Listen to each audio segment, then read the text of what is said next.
comes up to me and says, hey, so I told the Gypsy Jokers all about that situation, and they say you got until Thursday to come tell them everything you know.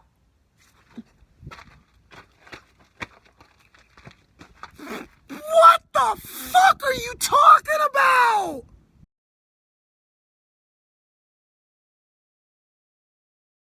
Hello and welcome to another video.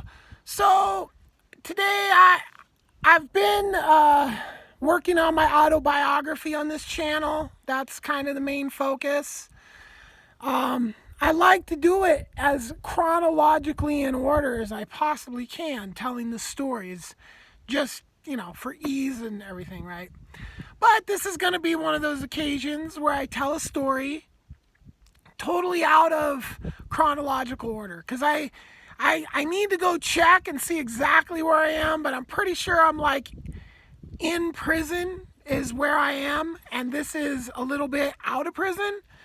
And basically I got a phone call last night from an old friend telling me another old friend died. Now this story doesn't have anything to do with the friend that died. This is just a story I'm going to tell, but then the video is Troy. Parking meter Troy died of liver failure a day or two or something ago. He just drank himself to death in the lockdown. So I guess he was doing okay before, but then the lockdown, he just turned to drinking. I knew Troy as a guy that drank hard alcohol and smoked cigarettes. I don't remember what he had. I think it was vodka. I think he was a vodka guy. I could be wrong, but it was hard alcohol. It might have been whiskey or scotch, or he was Irish. So yeah, I can't remember exactly. It's been a long time since I hung out with Troy. So, but this story has nothing to do with Troy. This is just a story that, I don't really have any stories about Troy. I mean, we worked at security a couple times, or a lot actually, at a few places we would work security together. We'd go out to eat after. A lot of security would go, nightclub security, when the clubs closed down, we'd go get something to eat, have some, because, you always have a couple restaurants or bars that are cool. They have late food and drinks for security, so we congregate, that kind of stuff, right? Maybe went to like a house party with them or after hours club like that. But, the biggest thing I remember about Troy was that I guess he was a martial arts guy when he was growing up, and that he traveled the world apparently and did some martial arts stuff, right? And so I always got along with him, and I'm sad to hear that he's dead. I looked up what it was like to die from liver failure, and apparently it's not real painful. It's just, I guess you just feel like shit and then you just die. You're not in a lot of pain. So anyway, so this story having nothing to do with Troy, although he was around for this whole situation. This is a salute to Troy in memory of. Right on, buddy. Set the scene here, okay? So I had been working for my work schedule at the point of this situation was I was a kind of a assistant manager, bartender, cook. I helped build this place called the Lucky Devil, right? And I also was working at Dante's at the Sinferno Cabaret. I was the stage manager for that.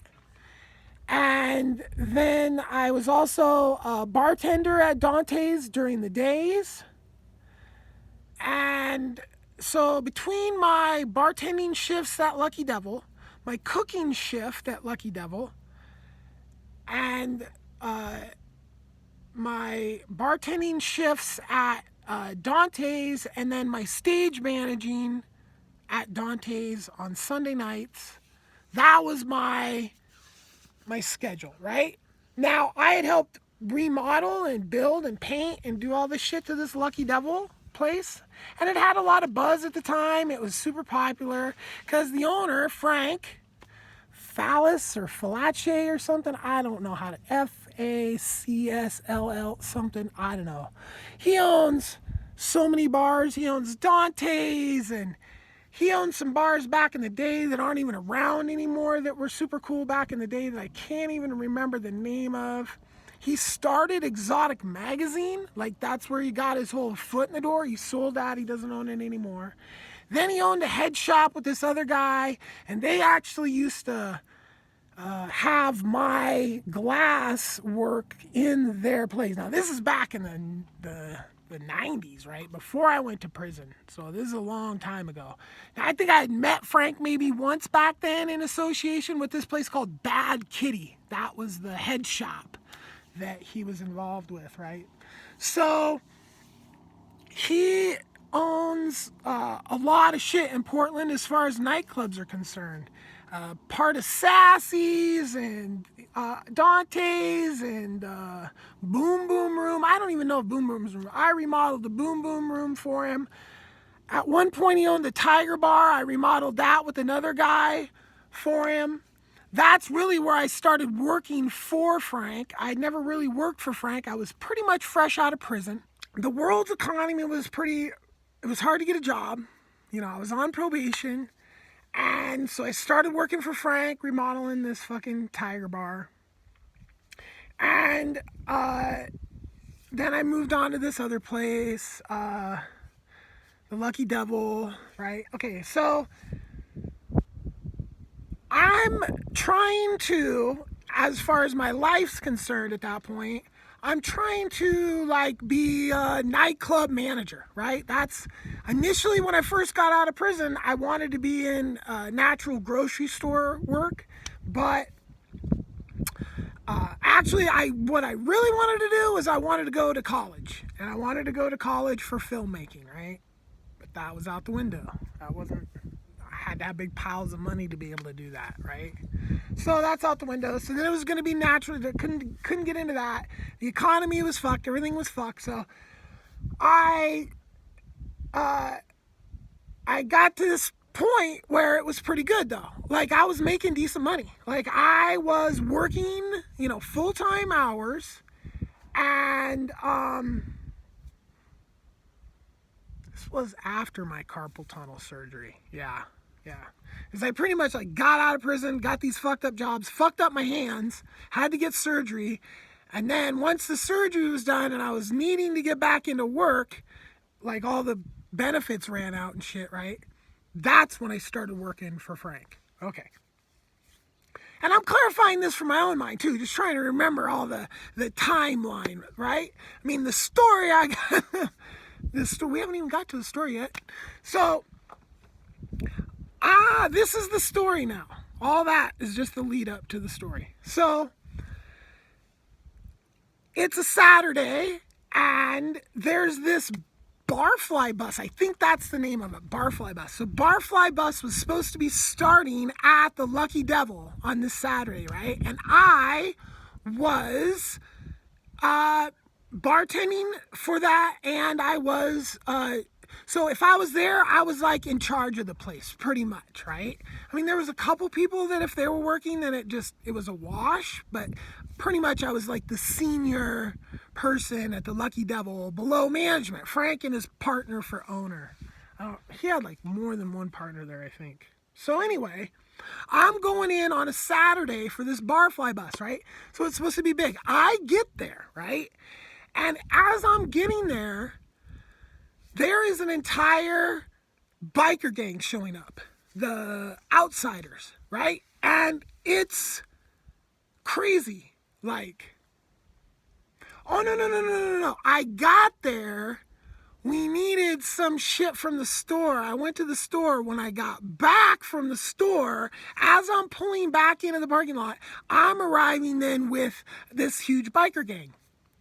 Like 20 fucking motorcycles, right? Like a huge fucking biker gang. They proceed to roll into the Lucky Devil, and take over the place. They don't pull guns out, but I could see all the fucking guns, right? Under the fucking vest. They all had guns. And they were post up in front of the windows, in front of the doors. I mean, this was like out of a fucking movie, man. It was like, what is going on? Okay? And it just gets more crazy. Okay, so the layout of the club, think of it like this, right? You walk in the main door of the club, and you walk through a little hall where you can either go left to the bathrooms or right into the main area. And then the main area, you walk in, and if you keep just looking right, you're going to see a stage. And then there's all the chairs, and then straight ahead is the bar, and that's down the back wall. And then past both the bar and the stage is a patio, okay, out there, right? So the bikers are posted up. Now, they are literally standing like this, backs to the stage. 3 of them, okay, at a table. Now, 2 of them from that gang sit down with a whole other gang. Now, so it was the Outsiders, and it was, I believe, Brother Speed, right? So there was just 2 Brother Speed guys, and there was like 20 Outsiders, okay? And I'm pretty much shitting myself at that point. I'm like, whoa, what the fuck, I mean, it's insane. Like, people are just looking at me like, what are you gonna do? And I'm like, I'm on fucking federal probation, right? I can't even have a pocket knife. And I don't have a pocket knife. And so the guy that's scheduled to fucking be security there that night is a licensed security to carry gun security, right? So there's tiers of security, licensed security. And you have to be licensed to be security at nightclubs. Now, because I was juiced in from my past, like, I was able to be nightclub security without that DP SST or something like that security qualification, right? And anytime shit went down, everybody else would just cover my shit. But I was so fucking good because I owned clubs, and I was older, and I'm 6'4", and I'm big as fuck. I mean, my arms were like that when I got out of fucking, right after I got out of prison, when I was able to get all the supplements and keep working out, I was fucking huge. And it was super uncomfortable. It was like a, right? So anyway, so no problem. Yeah, security. And, my reputation gave me that job, okay? And so I call Frank, and I'm like, and I tell him what's going on, right? And I go, can I fucking call in Chris, right? And they call this guy 3 Fingers Chris, right? And he's shaved head, from the East Coast, martial arts guy. He's just one of the crew. I don't know shit about his past or whatever. I just know he's not a local, right? And most of the dudes that were on the security crew were mostly locals, right? So this guy now, that's a legally armed guy, was that I can't make it. When I'm like, dude, I need, can you, he's like, oh man, I can't make it early. I just can't. Like, okay, thanks, buddy. So the whole situation, they fucking were there for a while. I could never get any kind of security to show up. I wasn't going to call the cops. That would have just turned into a whole shit. Oh boy, and yeah. No, that was the last people I want to call. I wanted a fucking somebody from the crew that I I'm supposed to be able to trust anybody on that crew. That's how the whole security thing works, right? It's kind of like cops or military or all that shit, you know, and a lot of those people are ex-cops and military or connected with cops, families, all that shit, you know. So, it's the same difference. You know, you're supposed to have people's back and all this shit, right? But I mean, it's a fucking $10 an hour job at the time. You know what I mean? So I can't necessarily blame the dude for not wanting to show up. But so nothing happened, right? Everybody fucking leaves. The bar bus shows up and loads up and nothing happened. Okay, great, right? So I guess I guess you could have said like, oh, Guda, you just freaked out. You should have just not called anybody and not done anything, right? Maybe that's what should have happened. Maybe I should have just been like, they're just taking this place over for a little while, and if nothing happens, I'll be gone, right? Yeah, okay. I mean, most people would call the cops, but, you know, I don't know if most people would have even noticed the guns. You know, I can notice the guns because I fucking know what to look for, right? I carried fucking shoulder holster guns in my pants for years and years and years. So I know where the bumps are, right? And the fact that they were just like, anyway. So that was Saturday. Okay. So then Sunday night at Sinferno, right? I'm the stage manager for Sinferno, right? And it's first thing that happens that just is like, whoa, there's this dude. He's dead now. Smiley. He was, what are those guys called? Sharps, but Portland, Rose City Boys. Okay, so Rose City Boys are Sharps, anti-fascist gang. I think I did video about this. So Smiley was this huge motherfucker. I mean, giant dude. Big belly, giant. Looks, you know, kind of like the dude, like the Viking dude that carries the hammer. You know, like that kind of style big dude, right? So, he comes in to Sinferno in a fucking panic, okay? And I'm just like, whoa. In a panic over what happened in the fucking Lucky Devil, right? And the first thing out of his mouth, now this apparently is what's going on. Apparently, some of those outsiders are these twins, okay? And apparently these twins, two guys that are twins, are from Portland. And they were Rose City Boys, but something went awry. I don't know the whole backstory on that. And then they left, right? But they were a part of the outsiders that were in that bar. I didn't know these guys, never heard of them before anyway, right? So now Smiley, being a Rose City boy, is shitting himself. Now this motherfucker is backed up by a gang of guys that are fucking, watch my video. I mean, these guys are well financed, at least back in the day. And I think this was because Oregon had some fucking killings. So I think there was some rich like maybe some rich Jewish people that were like remembering the Holocaust or whatever and put some money out for anti-fascist gangs to operate, you know? And that's what's going on. Okay. So the fucking and it may not be Jewish people. I'm just saying some people with some money were financing anti-fascist gangs in Portland back in the day. Who knows who they are? I honestly don't know who the fuck they are. I just say Jewish people because Jewish people have been the most abused by that whole ideology that the anti-fascists or fascism that they're going against, okay? So that's why I said that. No sort of inner knowledge, anything like that.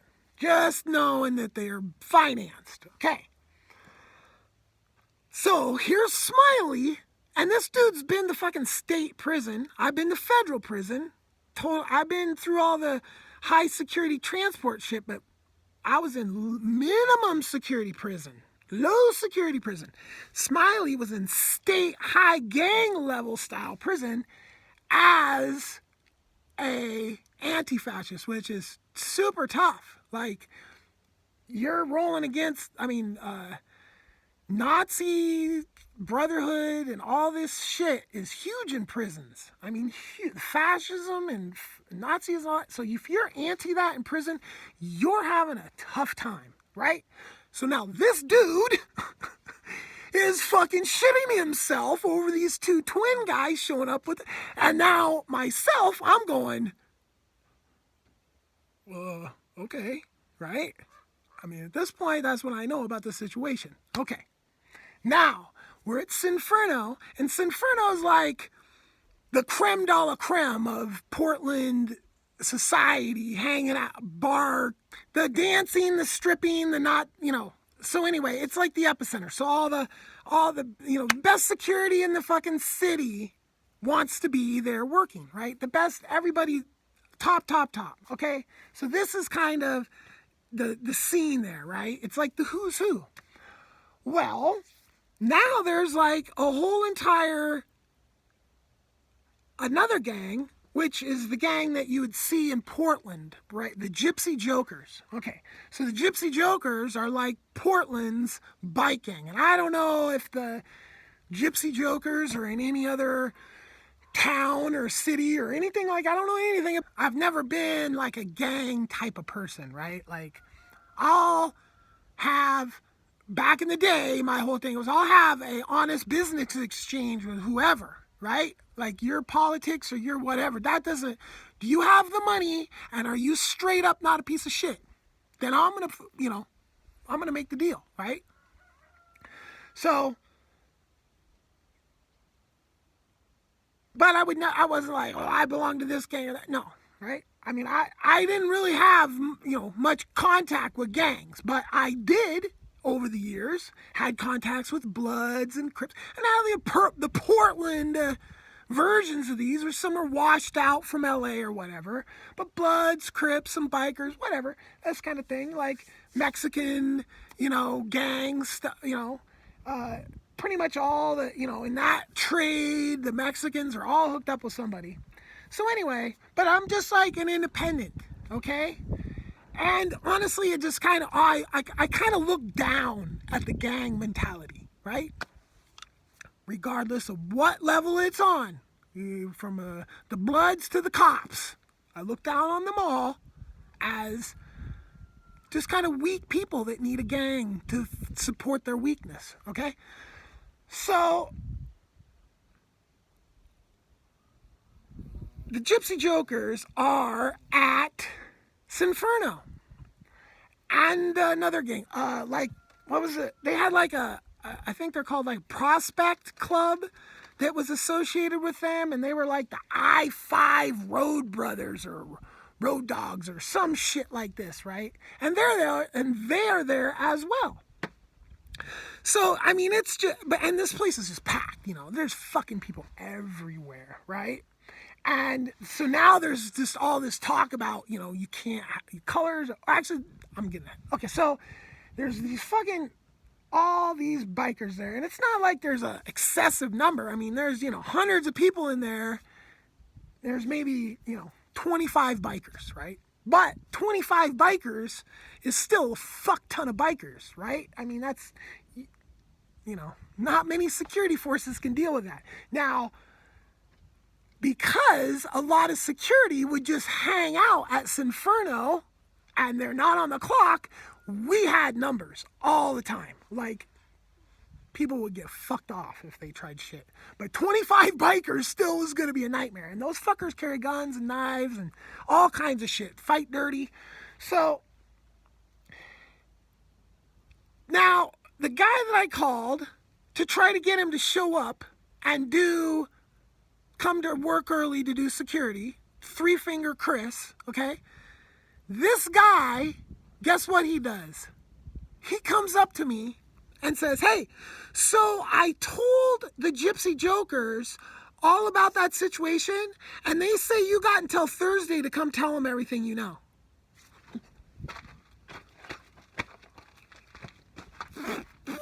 the fuck are you talking about? Are you fucking kidding me? You fucking went and ran your fucking neck to them, and now you're bringing, but they don't know who you are. Are you fucking kidding me, dude? This motherfucker just threw me right under the fucking bus before that was even a fucking term, okay? And so now I'm just like, dude, I tried to get fucking you to come in. I haven't fucking said another word about this to anyone. I haven't fucking said anything to anyone. The fucking cook at the fucking Lucky Devil was a fucking hip cat that was hooked up with all kinds of people. I had 2 fucking chick waitresses that were fucking boyfriend or the girlfriend or one. I mean, they were drunk and partying before I even got there. Like, so many people saw that shit, right? But because I called that dude and tried to get him, now he's just, oh, it's all right. Okay.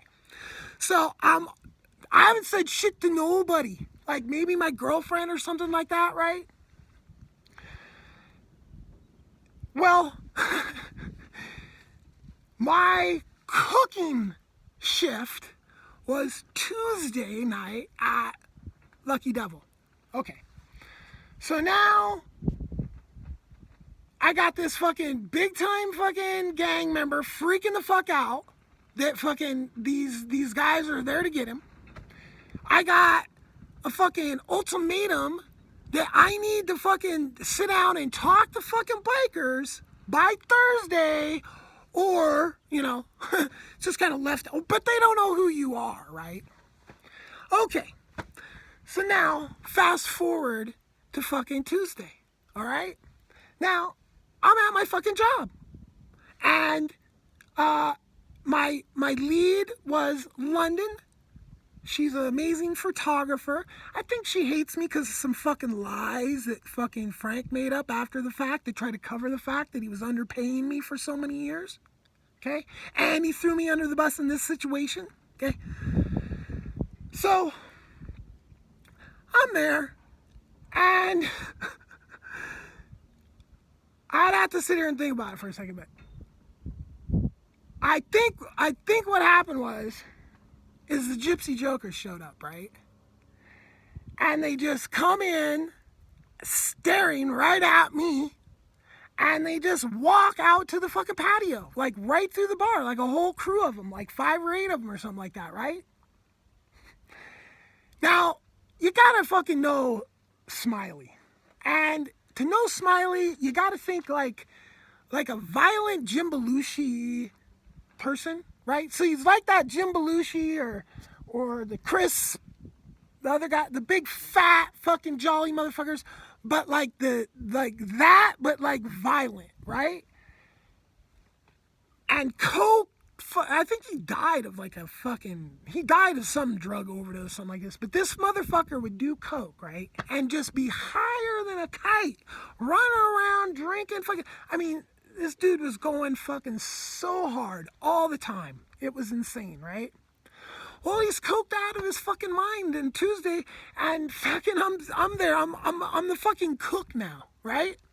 And so I got my fucking apron on, and this fucking cokehead guy fucking goes out there to the fucking patio and fucking has this whole conversation with the fucking bikers, comes back in. Now, you gotta realize that the fucking Lucky Devil is not that big. It's like, not even 2,000 square feet on the inside of the building, right? Very small club, 1 stage. Okay. He fucking walks in from the patio door. Guda, it's all cool, dog. They know who you are. What the fuck are you doing? What? I don't need to fucking be in this at all. Okay. Now, I'm not fucking talking to anybody. I'm not doing anything. I'm just there at my fucking job, and Frank fucking calls me. This was the final fucking straw right here. Frank fucking calls me, and what does he fucking say? then I need to stop talking about this situation because I'm going to scare everybody. Nobody's going to want to work at his clubs. Are you fucking kidding me, dude? I didn't say shit to nobody. I called you and I fucking called Chris and that was it.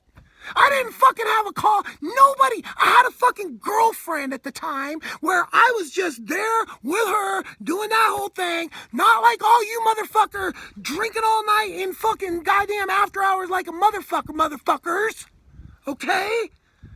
I didn't say shit to nobody, but this motherfucking Frank is trying to put that shit on me when I'm getting fucking hung out to fucking dry by this whole situation. Now, I mean, I just got out of fucking prison, and go watch my video about how I went to fucking prison. Talk about a bunch of shit that didn't have a fucking thing to do with me, that fucking came and took me to fucking prison. Here I am at that, looking at through these same fucking glasses at this situation like, whoa, you know, a bunch of shit that doesn't have a fucking thing to do with me. People fucking talking about killing people and all. I mean, just lunacy, right? I mean, I've whooped people's ass, all, you know, but killing, nobody ever really got to that point, I guess. I mean, I guess, you know, somebody could do something to me that would make me want to kill them. I guess that's a thing. I shouldn't say it isn't a thing. I mean, like, I can imagine people who have kids, right? That's probably a thing. Like, oh my God, this person killed my kid. Yeah, you probably could totally kill them. So, you know, that kind of situation. But I've whooped people's ass a million fucking times, right? But now people talk about killing people. Biker gangs are moving in on Portland. Fucking shit that's fucking old gang shit from years ago. That's now these guys are coming back with backup and shit. And I'm just like, see ya. I'm out of here, right?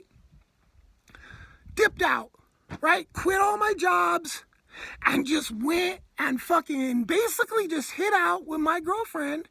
And I don't remember what kind of fucking job I got. I don't really remember right now exactly what I ended up doing for work for about 6 months. But for about 6 months, I just totally folded away. Let all that shit blow away, okay? What the fuck was I doing? I don't remember. But anyway, so one other fucking thing that happened in this whole situation, right, is after all that shit went down, now I had to go to my fucking probation officer and explain why I fucking didn't have any jobs anymore, right? And this is how I told him this very fucking story, right? To cover my ass as I ain't no fucking snitch, right? So basically, here's what I fucking told my PO. I said, Group A showed up to location 1 and met with Group 2. And so I proceeded to tell him this entire story without naming any names or any locations, just using A, B, C, D, E, F, G, H, I, and 1, 2, 3, 4, 5, 6, 7, 8, 9, 10. Told him that whole entire story. I didn't say biker. I didn't say gang member. I didn't say shit. Group. That's the only word I used. Okay? And I wanted to fucking get the fuck out of town. That's what I was trying to fucking do. Well, guess what? The feds just basically hung me out as bait. Oh, you can't leave. And I had a fucking tail for 6 months. So, and the reason they used for not letting me leave is because I think I tried to do some other travel job and it didn't really last that long. So they were like, fuck no, because that's the excuse they used. But then I had a fucking tail. And, you know, I've been followed over the years and I've picked those guys out so many times that I know what to look for. Okay, so that's the fucking story, right? Peace.